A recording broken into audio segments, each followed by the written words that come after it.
Hey guys, and welcome to a brand new video here on FPL Now. Today we're going to be going over a potential wildcard draft for Game Week 10. So if you're excited for the video, drop a like down below, leave a comment, what are your plans for the next game week, subscribe if you're brand new, and let's get into the video.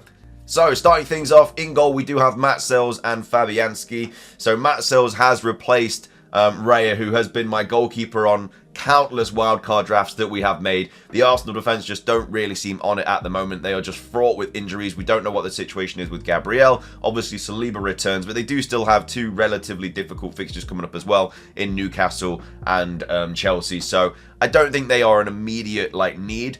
Potentially after game week 12 is when their fixtures get really good. Maybe that's when you kind of go back to the Arsenal players, so your Sakas and your defenders and stuff like that. But as of right now, I don't think it's like a must need. Matt Sells, I just think, is probably the best 4.5, 4.6 goalkeeper to own right now.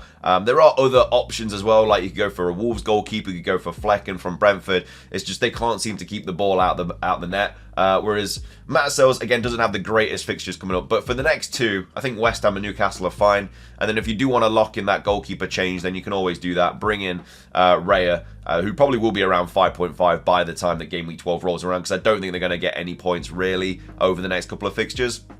So that's something you could do. We do have 0.8 mil in the bank for this draft, which is just shy of upgrading to Raya, but obviously there's a couple of other changes you could make to allow you to get that money. So definitely something to think about, but as of right now, I think that Sells is a really good option. And we've also gone Fabianski as well. Again, we don't know if he's going to be the starting keeper going forward. He did obviously play against Man United, didn't keep a clean sheet, but did make a few good saves, and as well as that, played obviously the whole game as well. So it wasn't like, like a test where he just came off at half-time or anything. So if he is the number one again, and then for a 4 mil goalkeeper, it's not bad. Not that West Ham are going to be keeping clean sheets every week at all, but if you've got two playing goalkeepers, it's just really useful for bench boost and stuff like that. So as a 4 mil goalkeeper, I think he's probably just the one you go for. Even if he doesn't play, there's always the off chance, and you're not going to have 3 West Ham players anyway, because usually a backup goalkeeper is just going to be from a team that you're not going to want 3 players from, because obviously if you have the backup as a goalkeeper, then you're only allowed 2 outfield players, so it's not really ideal. But for West Ham, you're probably maybe going to get Bowen, and that's kind of it. So I think it's safe to go Fabianski, even if he does lose his spot as that number one. But played really well, so maybe it's his spot to lose, who knows. But either way, those are the 2 goalkeepers in this draft. At the back, we've got Konate, Mykolenko, Vandenberg, Aït-Nouri, and Lewis as well. So I don't mind this defense at all. I think it's relatively okay. You do have that Liverpool defender in Konate. I just don't really see the point of going to a Virgil van Dijk. He's 6.1 where Konate is only 5.3, so I think that 0.8 that you're saving, which again, I could just go to Van Dijk on this draft. I do have 0.8 in the bank, so I could just make it to Van Dijk, who again does potentially have a bit more of a goal threat than Konate, but at the same time, I think that it's just not really worth the 0.8. And the only risk is obviously, is Konate going to lose his spot? But I don't think he is. I don't think Kwanzaa's going to come in. Obviously, Kwanzaa did start the first game of the season, but then went off at half-time because he just couldn't handle it or something. I can't remember what Slot said. And then Konate came and it's been his place since. So if he doesn't get injured, I just don't really see why he would lose his spot. And I think for 5.3, for a guaranteed Liverpool defender, who again, one of the best defenders in the league, I think it's just kind of worth... I think it's worth just having him. He's only a little bit more expensive than a 5 mil player or a 4.5 mil player or something like that. So I think to get into that Liverpool defence, I think Konate is a fine option. If you did want to go Van Dijk, then fair play. Obviously, does carry a bit more of a goal threat, and he's got a better injury record, and he's got the bigger goal threat on corners as well. But if you do need the money, then I think Konate is also a great option. Also got Mykolenko as well, 4.3 mil. Obviously, Everton have got some really, really nice fixtures coming up. They have been better defensively as well, so it's just always better to have all their players back. Obviously Branthwaite's back now, stuff like that, so that does help out. They do have Southampton coming up this week, and West Ham, and then Brentford, so not the worst fixtures coming up at all. So I don't mind Mykolenko for 4.3. Also brought in Vandenberg as well for 4 mil. Again, Brentford can't seem to keep a clean sheet, but for a 4 mil, 90-minute playing centre-back, then I think Vandenberg's absolutely fine. I think he's a great option, really, for that price point. Not that you're going to be playing him every week, obviously, but just to have him on the bench as an option, I think he's the best 4 mil defender to own right now in the game, in my opinion. And then we have Aït-Nouri as well. I think he just actually went up to 4.6, but I think for 4.5, 4.6, Aït-Nouri is probably the best defender to own right now. He's got 5 goal contributions. this season or something like that. Just picked up obviously another goal up, and the fixtures for Wolves now are just really, really good. Like Palace and Southampton both at home, arguably two of like the best fixtures you can get all season. Probably not Palace, like obviously Leicester at home is probably better, or Ipswich at home maybe, but that Southampton at home fixture is really nice. The only problem with Aït-Nouri is on 4 yellow cards, so if he does pick up a yellow card against Palace, then he will miss the Southampton game, which isn't ideal, because you'd rather him play the Southampton than the Palace game. But hopefully he knows that in the back of his head, and he's like, okay, I can't go for these challenges anymore. I can't go for these silly fouls. So hopefully he doesn't pick up another yellow.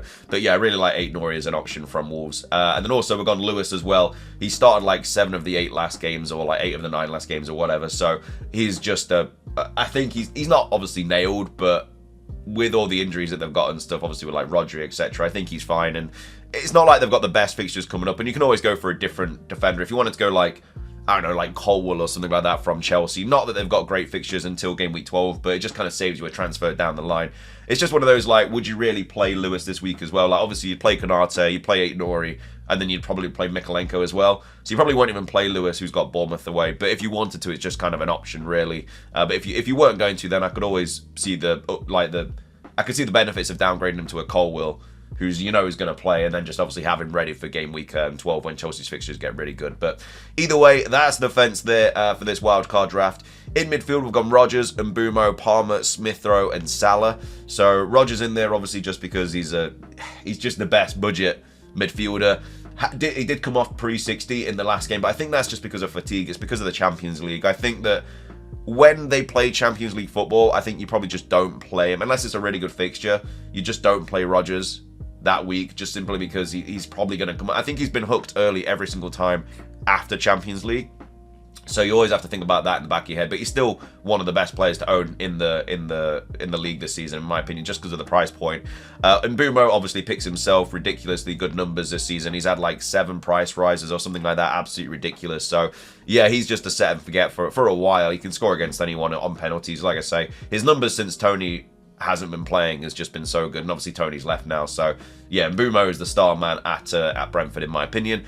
Cole Palmer obviously picks himself another double-digit haul at the weekend. He's gone up to like 11 mil now, I actually think. So his price is just going to keep getting higher and higher. And I think you just have to jump on him now, because if he gets anything against Man United or Arsenal, he's probably going to have another price rise, maybe 2.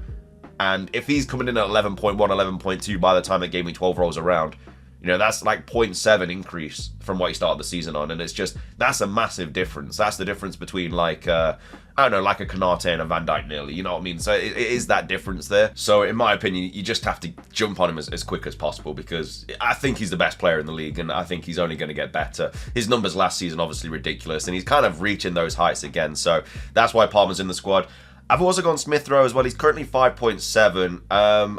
I really, really like the next 3 fixtures for Fulham, and I think Smith Rowe is going to do numbers in those fixtures. But if you're not going to play him over the next 3, like if you're going to be playing like a 3-4-3 or something, and like you might be wanting to play Rodgers or something like that, then I think Semenyo is probably better long term. So if you're not going to be playing Smith Rowe, then I think you just go Semenyo, because obviously you're not going to play Semenyo this week, who's got City at home. So if you wanted to play like Rodgers or Spurs away, then you obviously bench Semenyo, and then you've got Semenyo for the fixtures. And again, he's got really, really good fixtures coming up as well. I really like Semenyo. I think he's really attacking. His numbers are really good. And after City, they've got Brentford, Brighton, Wolves, Ipswich, West Ham, like all coming up. So I think he's better long term. But if you're obviously going to be playing Smith Rowe over the next 3, then obviously you can just make that transfer down the line, really, in my opinion. McNeil is also another option, but we don't know what's going on with him, because he's got some really nice fixtures coming up as well over the next like 5. But if he's injured, it's just a bit of a risk. So for me, I would go Smith Rowe if you're going to play him. Like, it just allows you to bench Rodgers, really, who's got Spurs and then Liverpool. 2 fixtures you don't really want to play him in. And then obviously when Semenyo's fixtures get good and Smith Rowe's get a little bit worse, you just obviously make that swap. Or just go McNeil, who's got like really good fixtures until like game week 15 or something like that. But again, we don't know the severity of his injury. And then we've also gone Salah as well. So again, I think a player that's just had another price rise as well. But yeah, Salah's had like 6 double-digit hauls this season. 1, 2, 3, 4, 5, 6. Yeah, so I don't know. I think that he's not a necessity, but the fixtures are just really good. Like, they've got Brighton and Southampton coming up. Obviously, after City and Newcastle is just even better. And then there's just like no red fixtures apart from Spurs away till like game week 25. So I think he's just a set and forget, really. On penalties, going to play 90 every single week. So yeah, I feel like Salah is just not a necessity, but he's someone that's going to be hurting you every single week if you don't have him. So that's the midfield there. And then up top, we've gone Chris Wood, Haaland, and Strand Larsen. I think the two strikers are really debatable, though, as well. I mean, Haaland is another player that you just don't even need at the moment. Like, that's what a lot of people think. I personally think he's going to come good, though. I think Bournemouth and Brighton, I think he will get a few goals, and I think he will punish people that sell him. So I'm wanting to hold him. But if you didn't want him, if you wanted to downgrade to like an Ollie Watkins or something like that, and then you use those, I mean, you can use those funds everywhere, really. There's so much money tied up in Haaland. And I understand the argument, like, if you're not going to captain him, is it really worth having him every single week? And I completely understand that. So if you weren't going to do that, obviously you could downgrade to like a, let's just say you downgrade him to Ollie Watkins, which is obviously saving you like 6 mil or something, which again, they don't have the greatest fixtures, but if you wanted to do that, then you've got 6.9 mil to spend, I mean, or around that, depending on your budget. So you could obviously upgrade Konate to a Trent, you could maybe upgrade a Lewis to a Gvardiol, you could maybe upgrade the Strand Larsen to a Kuna. You could obviously keep Chris Wood because he's the best player at the moment. I absolutely love him so much. Yeah, maybe it allows you to upgrade, I don't know, maybe it allows you to bring in Salah or some Saka instead of Smith Rowe. There's a lot of things you can do with that money. And maybe having Palmer, Salah, and Saka is potentially better than having Haaland. Who knows? But that is obviously something that you could do with it. But I personally think he's going to come good. I think he's going to be worth holding on to. And so if you are going to hold on to him, then yeah, Wood, I think, is fine as an option for definitely the next two. Obviously, the fixtures get a little bit worse with City and Arsenal away in the next 5. So if you wanted to, maybe it is too late to jump on Chris Wood because his fixtures are getting a little bit worse. So if that's the case, I mean, last season he did score, like, I think he scored a brace or a hat-trick against Newcastle, which was great around Christmas. I think it was a great Christmas present as a Forest fan. So yeah, if you did want to not go Chris Wood, then like I say, Kuna is probably the better option there. And then yeah, I probably wouldn't go with 2 Wolves strikers. So that's like, then what do you do with the other striker option with 5.5? I mean, if you want it, you've got a mitt in the bank. So if you want to not go Chris Wood, you want to go Kuna instead.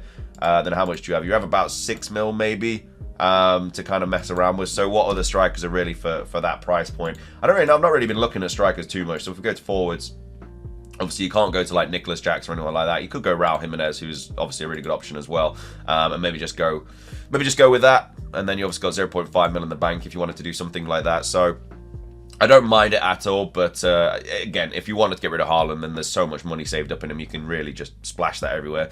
But then do you really want to go 2 Fulham players? I don't think it'd be the worst thing in the world. I don't know. There's a lot of kind of talk about whether it's all depending on whether you keep Haaland. I think the rest of the team is fine, but obviously if you don't want Haaland, then yeah, you have a lot of money to kind of upgrade a lot of other players. But as of right now, that's the kind of sort of, I guess, wildcard that I would put together if I was on it this week. But again, we'll have to wait and see. Obviously, we've got cup games and stuff, so if there's any injuries midweek, then that'll also affect it. But either way, hope you guys enjoyed the video. If you did, drop a like down below. Leave a comment. What are your plans for Game Week 10? Subscribe if you're brand new. Ring the notification bell. Have a great rest of your day. And until next time, peace.